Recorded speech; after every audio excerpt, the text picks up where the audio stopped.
आप लोगों में से दीपांशु ने एक क्वेश्चन पूछा है कि Aman is standing at the gate of her house facing south. Aman एक लड़की है और अपने गेट पर साउथ की तरफ मुंह करके खड़ी है।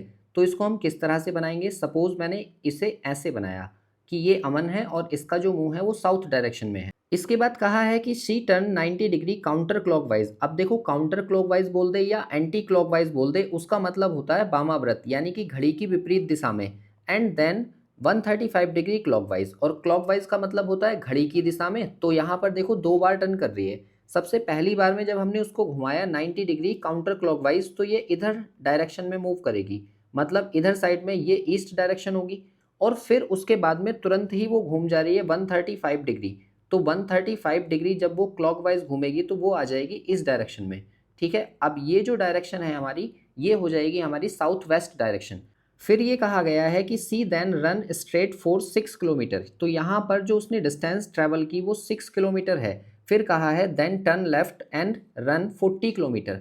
अब यहाँ से जब उसे हम लेफ्ट टर्न करवाएंगे ना, तो लेफ्ट टर्न घूमने के बाद में वो इस डायरेक्शन में जाएगी। और इस डायरेक्शन में उसको कितना जाना है? लगभग 40 किलोमीटर। तो यहाँ से मैंने इसको बना दिया कि ये 40 किलोमीटर इस डायरेक्शन में जाएगी। आगे कहा है finally after walking 3 kilometre to the right. अब यहाँ से राइट साइड में उसे 3 किलोमीटर चलना है। तो राइट साइड में हम 3 किलोमीटर उसको चलाएंगे इस डायरेक्शन में। तो यहाँ तक उसने 3 किलोमीटर डिस्टेंस ट्रैवल कर ली। ये हो गई हमारी 3 किलोमीटर डिस्टेंस।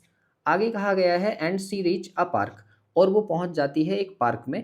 तो आपसे कहा गया है what is the shortest distance between her house and the park. तो पार्क में और उसके घर के बीच में जो शॉर्टेस्ट डिस्टेंस है, मतलब जो मिनिमम डिस्टेंस है, वो ये वाली डिस्टेंस होगी। और ये वाली डिस्टेंस उसने फाइंड करवाई है। तो देखो ये क्वेश्चन जो है ना आसान हो जाएगा अगर मैं इधर की साइड में एक लाइन ड्रॉ कर लूँ यहाँ तक। ठीक है, यहाँ तक मैंने जो डिस्टेंस ड्रॉ की है वो ऐसे मान के चलो कि इसके पैरेलल ड्रॉ की है। तो जाहिर सी बात है ये भी 6 किलोमीटर होगी। और अगर ये 6 किलोमीटर है तो एक लाइन में यहाँ से ड्रॉ कर दूंगा यहाँ तक के लिए। तो टोटल ये वाली जो डिस्टेंस होगी, क्योंकि ये 40 किलोमीटर थी, तो इधर साइड में भी ये 40 किलोमीटर होगी। तो फाइनली आपको करना क्या होगा? देखो ध्यान से देखो, ये एक ट्राइंगल बन गया यहाँ से लेकर यहाँ तक का ये वाला, और इधर साइड में ये 40, और इधर साइड में ये वाली पूरी डिस्टेंस। तो ये पूरी डिस्टेंस कितनी होगी? 3 किलोमीटर ये और 6 किलोमीटर ये, तो टोटल 9 किलोमीटर्स हो गई। और इधर साइड में 40 किलोमीटर है।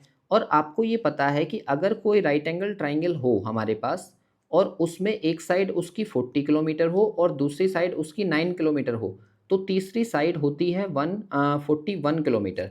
तो इस क्वेश्चन का जो करेक्ट आंसर होगा वो होगा 41 किलोमीटर। और चाहें तो आप इसे कैलकुलेट भी कर सकते हैं कि ये जो 40 है इसका स्क्वायर करेंगे तो 40 स्क्वायर, और प्लस ये 9 है तो 9 का स्क्वायर करेंगे तो 9 स्क्वायर, और उसका ले लेंगे हम स्क्वायर रूट। इससे हमारी तीसरी साइड आ जाएगी। तो ये स्क्वायर करने के बाद में हो जाएगा 1600, और प्लस 9 का हो जाएगा 81, मतलब स्क्वायर रूट ऑफ 1681। और ये कितना होता है? 41 किलोमीटर। तो इसका जो फाइनल आंसर है वो हमारी तरफ से क्या होगा? 41 किलोमीटर।